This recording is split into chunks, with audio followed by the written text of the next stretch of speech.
헤드라인 뉴스입니다. 한국의 OECD 경기 선행지수가 7개월 연속 100을 넘어서며 경기 회복에 대한 기대감을 낳고 있습니다. 나로 3차 발사관리위원회가 내일 오전 개최돼 발사 일자가 확정될 예정입니다. 지난해 저성장으로 인해 우리나라에서 양질의 일자리가 최대 18만 개 사라졌다는 분석이 제기됐습니다. 밀가루 가격이 올라도 빵이나 과자 등의 가격 인상 요인은 크지 않다는 분석이 제기돼 식품업계의 가격 인상을 두고 논란이 일고 있습니다. 시청자 여러분 안녕하십니까? 생경제현장의 최은정입니다. 상승 출발한 코스피 지수가 오늘은 외국인들의 매도 공세에 두들겨 맞으면서 2,000선은 물론이고 2,980선 초반까지 밀렸습니다. 자세한 마감 시황 듣죠. 신한금융투자 삼성역 지점의 남경표 대리를 연결합니다. 안녕하세요. 네, 안녕하세요. 예, 오늘 마감 시황부터 자세히 정리해 주십시오. 네, 금일 코스피 지수는 장 초반 강보합으로 출발했으나 이내 외국인 투자자의 매도세의 영향으로 장중 하락 반전 1980포인트 선 초반까지 내려앉는 모습을 보여주었습니다.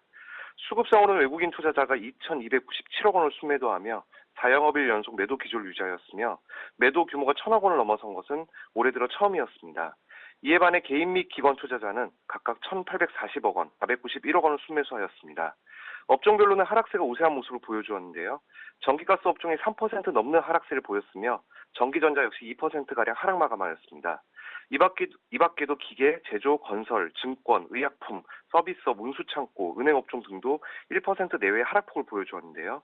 기관 투자자 중 연기금 및 금융투자에서 약 1,100억 원 규모를 순매수하였으나 투신 및 은행에서 약 700억 원을 순매도하였습니다. 다만 의료정밀 및 통신업종은 1%대 상승 마감하였습니다. 시총 상위 종목들 역시 대부분 하락 마감하였는데요. 한국전력이 4.02% 하락 마감하면서 전일 상승분을 모두 반납하였고요. SK하이닉스, 현대중공업, 삼성전자 역시 2에서 3%대 하락 마감하였습니다.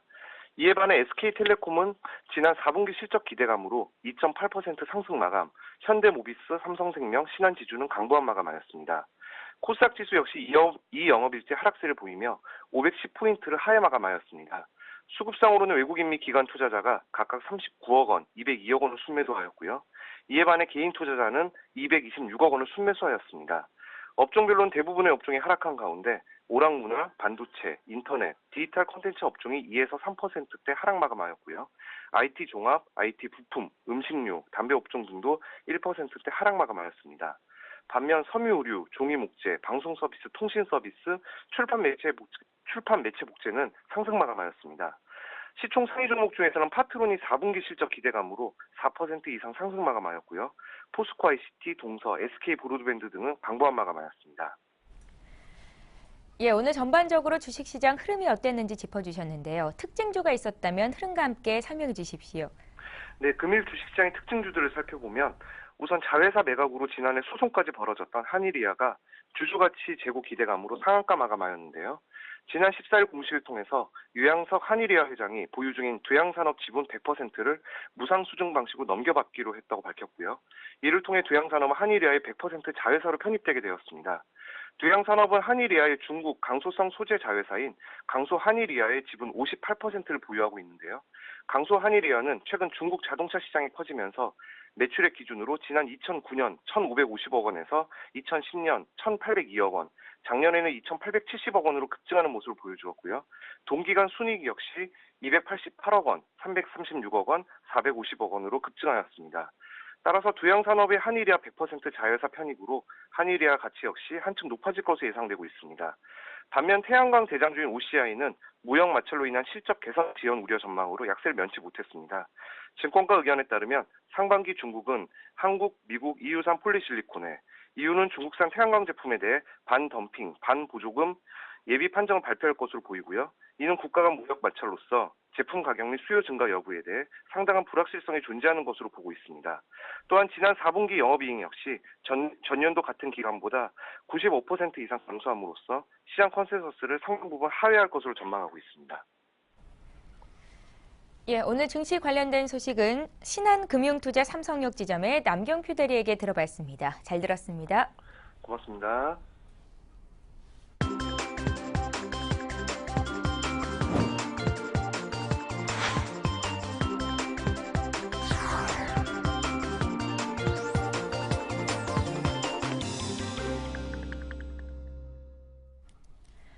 오늘의 주요 뉴스입니다. 한국의 OECD 경기 선행지수가 7개월 연속 100을 넘어서면서 경기 회복에 대한 기대감을 낳고 있습니다. OECD에 따르면 한국의 지난해 11월 경기 선행지수는 100.71로 전월의 100.53보다 0.18포인트 상승했습니다. 우리나라의 경기 선행지수는 지난해 5월 100선을 돌파한 이래 매월 상승 곡선을 그리고 있습니다. 경기 선행지수는 4에서 6개월 이후 경기를 예측하는 지수로 100 이상이면 경기 확장을 의미합니다. 또 한국은행이 내놓은 우리나라 제조업의 2013년 전체 업황 전망 BSI는 지난해 71보다 무려 7포인트 상승한 9포인트 상승한 81로 상승했습니다. 한편 OECD의 지난해 11월 경기 선행지수 평균은 100.23으로 전달보다 0.07포인트 올랐습니다.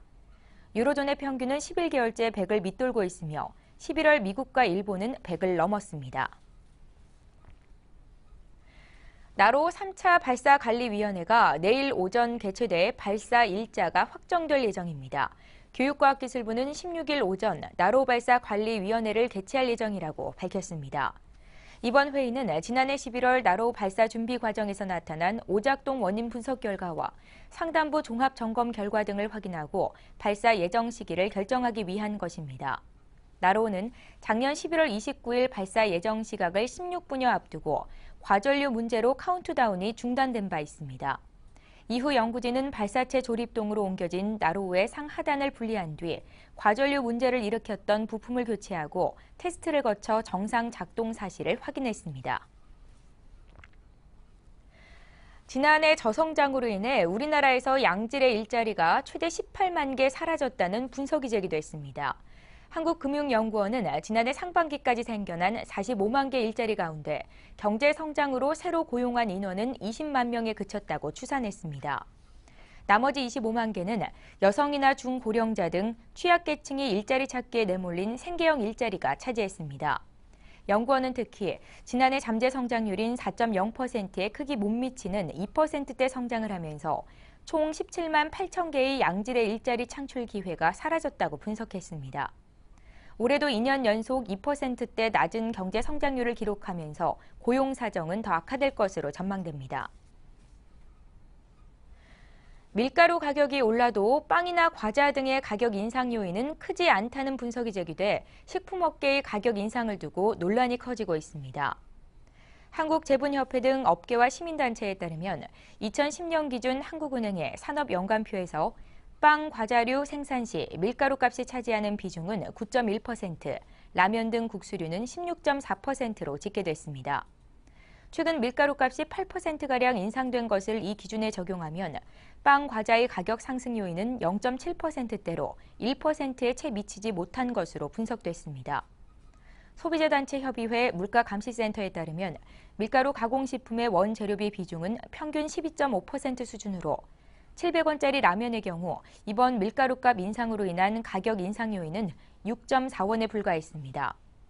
이에 따라 관계기관과 시민단체는 밀가루값이 오를 때마다 제과-제빵 업체들이 인상 요인을 넘어서는 수준으로 제품값을 상승시켰다는 주장입니다. 우리나라 국민 중 50대의 은퇴 준비가 가장 부족한 것으로 나타났습니다. 이에 비해 30대는 다른 연령층에 비해 준비가 가장 잘 돼 있는 것으로 조사됐습니다. 이날 피델리티 자산운용은 서울 여의도 콘레드 호텔에서 기자간담회를 열고 서울대학교 노년 은퇴 설계지원센터와 함께 연구한 2012 피델리티 은퇴 준비 지수를 발표했습니다. 피델리티 자산운용은 전체 연령계층 가운데 50대가 은퇴 후 희망생활 수준과 실제 은퇴 준비 정도 간의 괴리가 가장 크다고 진단했습니다. 20대가 50대의 뒤를 이어 가장 낮은 은퇴 준비도를 보였습니다. 반면 은퇴 준비가 가장 잘 돼 있는 연령계층은 30대였습니다. 30대의 은퇴 준비 격차는 11%포인트로 전체 연령계층 중 가장 낮았습니다. 박근혜 대통령 당선인이 국민행복기금 조성과 주택지분 매각제도 등을 통해 가계부채와 하우스푸어 문제를 해결하겠다고 밝혔습니다. 이와 관련해서 조금 전부터 대통령직 인수위원회에서 업무보고가 열리고 있는데요. 오늘 서울경제신문 서민우 기자 연결해서 자세한 내용 듣겠습니다. 서 기자 안녕하세요. 네, 안녕하십니까. 예, 오늘 금융위원회가 하우스푸어 대책 등을 포함해서 조금 전부터 인수위에 업무보고를 시작했다는데 어떻습니까? 네, 그렇습니다. 금융위원회는 조금 전인 오후 5시부터 서울 삼청동에 위치한 대통령직 인수위원회에서 하우스푸어 대책을 포함 업무보고에 들어갔습니다. 이 자리에는 홍영만 금융위 상임위원을 비롯해 주요 국가장 10여 명이 참석한 것으로 전해졌습니다. 예, 오늘 금융위는 어떤 내용들을 보고하게 됩니까? 네. 오늘 인수위 업무보고에는 금융위가 하우스푸어 대책과 박근혜 대통령 당선인의 최우선 공약인 국민행복기금의 재원조성 방법, 세부수단별 규모, 지원 대상 등에 대해 보고할 것으로 보입니다. 우선 하우스푸어 대책은 투자자 책임 원칙하에 채권자와 채무자가 손실을 나눠 갖는 방향으로 보고할 것으로 예상됩니다. 채권 금융기관들이 하우스푸어의 지분을 매각하기 전에 채무자와 협의하고 채권 부실화에 따른 손실을 부담하고 채무자 역시 할인 매각으로 말미암은 손실을 나눠서 져야 한다는 건데요. 금융위는 이를 통해 박 당선인의 하우스푸어 대책인 보유지분 매각제도의 뼈대는 지키되 채권자와 채무자가 1차적 책임을 져야 한다는 자신들의 기존 논리도 반영할 계획입니다. 올해 상반기 출범하는 국민행복기금의 구체적인 조성 방법, 채권 발행 방식, 지원 대상 기준 마련 등도 이번 보고의 핵심인데요. 국민행복기금은 한국자산관리공사의 부실채권기금 등에서 1조 8,600억 원을 종잣돈 삼아 10배의 채권을 발행해 18조 원 규모의 기금을 만든다는 게 기본 구조입니다. 이 밖에 금융권의 해묵은 숙제인 우리금융 매각과 저축은행 구조 조정 등도 주요 보고사항으로 예상됩니다. 예, 그렇군요. 그런데 일각에서는 박근혜 대통령 당선인의 가계부채 공약 자체에 허점이 있다는 비판인데요. 국민행복기금의 경우 재원 추계부터 잘못됐다고 얘기가 되던데 어떻습니까? 네, 그렇습니다. 조금 전 시작된 업무보고에서도 논의될 것으로 보이는데요. 박 당선인이 그동안 주장해왔던 국민행복기금이 재원 마련 계획에서 중대한 오류가 있는 것으로 확인됐습니다. 1조 8,600억 원을 종잣돈 삼아서 국민행복기금을 마련한다고 밝혔는데요. 바로 이 종잣돈의 재원 추계에 잘못이 있다는 겁니다. 금융위원회가 공약 이행을 위해 재원 기획을 살펴봤더니 7천억 원가량이 부족한 것으로 나타났는데요. 2008년 9월 출범한 신용회복기금은 7천억 원으로 출발했기 때문에 약 8,600억 원의 자산이 남아있을 수 있는 구조가 아닙니다. 그것도 그동안 서민의 빚을 탕감해주는 데 쓰면서 잔액은 5,500억 원으로 줄어든 상태입니다. 내달 21일 청산될 부실채권 정리기금 역시 불투명한 재원입니다. 기금 청산 후 3천억 원 이상의 현금이 남을지도 불확실하지만 설사 생기더라도 주인은 국민세금으로 조성된 공적자금 상환기금이어서 재원이 불투명한 상황입니다. 당초 국민행복기금에 정부 재정 투입이 필요 없다는 박 당선인 측의 주장과도 배치되는 부분입니다. 예, 하우스푸어 대책 역시 문제가 많다던데 어떻습니까? 네, 인수위가 구상 중인 하우스푸어 대책에 지분 매입 제도라는 게 있는데요. 바로 이 대책이 세금 함정에 빠져 있다는 지적입니다.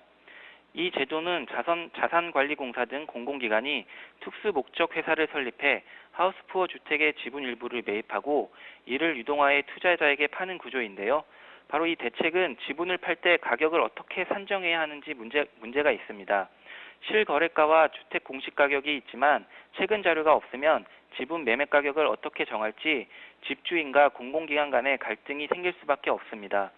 특히 이는 세금 문제로 이어지는데요. 지분 매매 가격에 따라 취득세와 등록세가 매겨지는데 캠코 등은 하우스푸어의 주택 지분을 산 대가로 추가로 세금을 내야 합니다. 취득세만 해도 현재 9억 원 이하 주택은 2%에 달해 일부 지분을 매입하더라도 공공기관이 부담해야 할 세금은 적지 않습니다. 그러나 지금까지 알려진 바로는 바로 이 세금 문제에 대한 정확한 해법이 나와 있지 않습니다. 하우스푸어 지원책으로 공공기관이 지원에 나서면서도 상당량의 세금을 부담해야 하는 셈입니다. 결국 인수위에서 하우스푸어 지원용은 세금을 좀 더 깎아주는 방식을 검토해야 한다는 지적이 나옵니다. 예. 자, 그럼 대안은 없는 겁니까? 네, 대안이 없는 것은 아닙니다. 금융권에서는 신탁 형태로 집을 넘기는 방안을 대안으로 제시하고 있는데요. 지분을 공공기관이 산 뒤 유동화를 시키면 개인별로 본인의 채권을 되찾아오는 일이 쉽지가 않습니다. 세금 문제도 피할 수 없습니다. 하지만 신탁으로 하게 되면 실질적 소유권은 하우스포에게 있고 권리관계만 이를 산 기관으로 넘어가게 됩니다. 신탁의 위탁자는 집주인이 되고 수익자는 기관이 되는 셈입니다. 소유권 이전이 없기 때문에 세금이 발생하는 문제도 없습니다. 은행권의 트러스트 앤 리스백이 대표적인 경우라고 할 수 있습니다. 예, 서울경제신문 경제부의 서민우 기자였습니다. 서 기자 잘 들었습니다. 네, 감사합니다.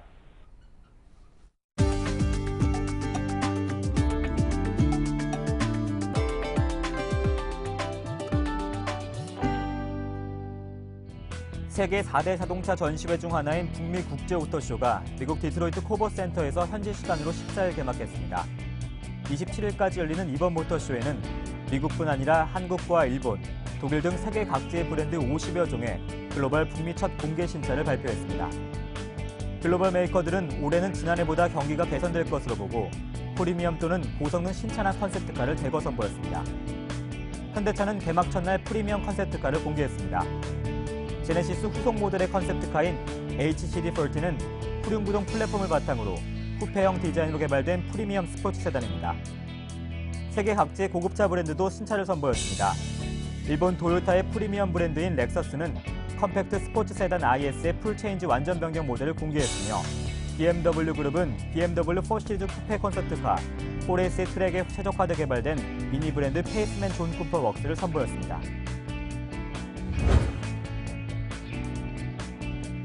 KGC 인삼공사는 올해를 해외 신시장 개척의 원년으로 삼고 동남아와 중동, 러시아 지역에 진출하기로 했습니다.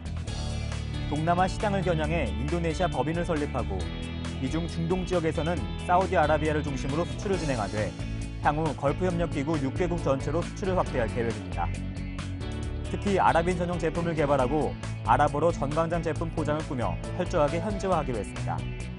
인삼공사 관계자는 지난해 전 세계적인 경기 침체 여파로 국내외 시장에서 만족할 만한 성과를 내지 못했다며 해외 사업을 새로운 성장 동력으로 삼아 글로벌 건강식품 시장을 본격 공략할 계획이라고 말했습니다. 삼성전자가 작년에 TV를 판매해 2조 원대의 영업이익을 올렸습니다. 업계에 따르면 삼성전자는 지난해 글로벌 시장에서 평판 TV 5,130만 대를 포함해 총 5,300만 대를 판매해 영업이익 2조 원대를 달성했습니다. 삼성전자가 이처럼 TV 사업에서 괄목할 만한 실적을 올린 것은 브랜드 파워를 바탕으로 프리미엄 제품과 고급형 제품의 마케팅을 강화한 데 따른 것으로 분석됩니다. 예, 오늘 생경제 현장은 여기까지입니다. 저희는 내일 이 시간에 다시 찾아뵙겠습니다. 시청해주신 여러분 고맙습니다.